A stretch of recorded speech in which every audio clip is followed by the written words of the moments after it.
हुकूमत ने मुल्क भर में यूटिलिटी स्टोर्स बंद करने की तैयारियां कर ली। वज़ीर-ए-आज़म मोहम्मद शहबाज शरीफ ने यूटिलिटी स्टोर बंद करने से मुतालिक 2 हफ्ते में तजवीज़ तलब कर ली। यूटिलिटी स्टोर्स कॉरपोरेशन इंतजामिया ने इस मामले पर पार्लिमानी कमेटियों से रुजू करने का फैसला कर लिया, तो दूसरी जानिब वर्कर यूनियन ने यूटिलिटी स्टोर्स बंद करने की सूरत में शटर डाउन हड़ताल और डी चौक पर धरने का ऐलान कर दिया।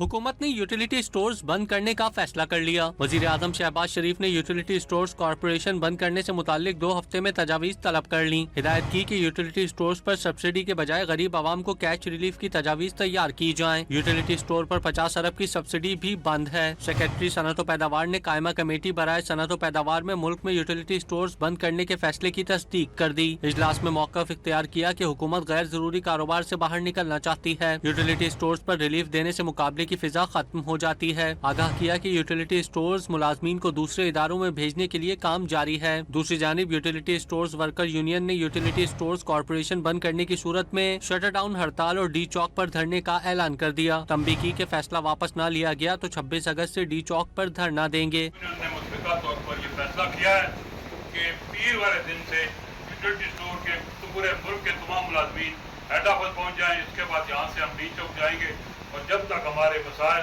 हल नहीं होंगे, हज़ारे का फैसला नहीं होगा, उस वक्त तक हम यहाँ बैठेंगे।